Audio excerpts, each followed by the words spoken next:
Hello, I'm Elliott Heap from the Chain Reaction Cycles team. Today we're going to be looking at how to ride berms.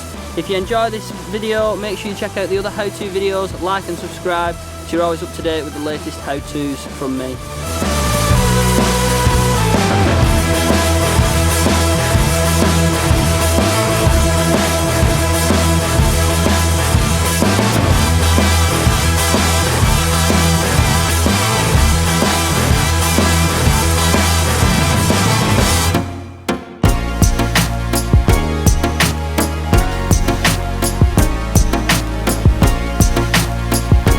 So before doing any of these skills videos, make sure you check out the attack position video because it's super important to make sure your body positioning is correct on your bike before doing any of these later skills. Before we enter any berm, we need to make sure that we've done all of our braking. You don't want to be braking whilst going around corners because all it's going to do is want your bike to stand up, which means you'll go in a straight line. So if we can get our braking done before we enter the corner, that is the best outcome we can have. Now we've got our braking done, we're coming into the berm. So we're going to be approaching nice and slowly.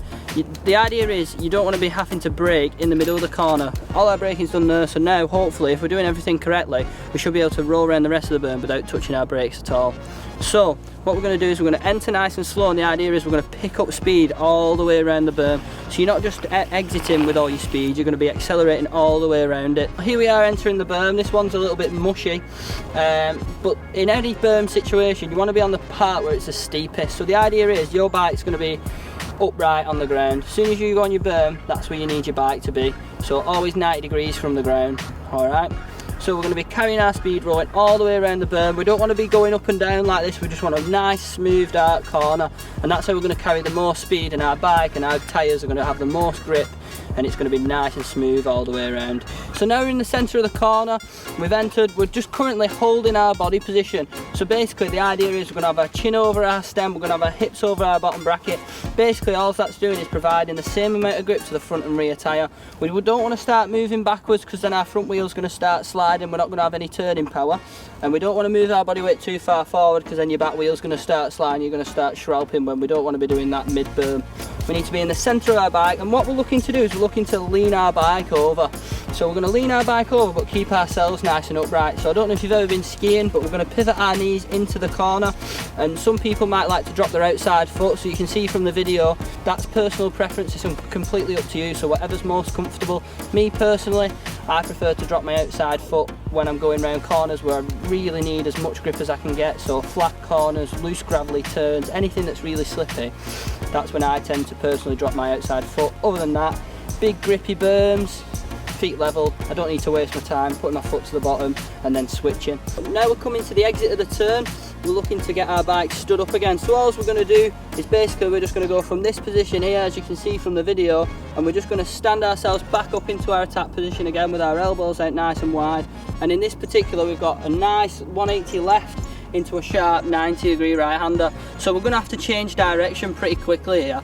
So what we're going to do is we're going to come out of this turn, we're going to be in this position, elbows up, looking for the next turn, and basically we're just going to stand our bikes up into our attack position, and then we're going to start leaning the bike the other way. Alright, and always when cornering, make sure you're looking all the way around the corner, trying to put your belly button to the exit of the turn, because the more you twist your hips, the more your elbow twists, the more your handlebars turn. Alright, so the sharper the turn, the more you're going to have to do that twist. Alright, and I don't want to see you going around the corner and really pushing in hard at any point. You just want to be nice and smooth all the way around, not forcing your bike to slide. Alright, so we're coming out of this left now, we're going to swap our bike the other way, we're going to start leaning it towards the right. And if you do prefer to drop your outside foot, all you're going to do is just rotate your pedals. You can either put half a pedal stroke in forwards or half a pedal stroke backwards to get that left foot at the bottom when you're going around this right-hander. Whenever there's a berm, usually you've got unlimited grip. Alright, this one, it's got really clay, it's quite loose, quite slippery, but you can see from my demonstrations that I'm riding around carrying lots of speed. So now we've come out of the left, we're in the right hander, and basically we're just going to roll all the way around this one, exactly the same position, just completely the opposite way around. Alright, so we've got our left foot drop this time if you prefer to drop your feet, if not, pedals level, leaning our bikes over to the right, looking for that exit of the corner. So So just looking, pointing our belly buttons to that exit, and basically just trying to roll all the way around nice and smooth off them brakes if we can. So that's how you ride berms. Make sure if you did like the video, please like and subscribe, and you'll be able to see lots more how-to videos with me. But thanks for watching, I'll see you next time.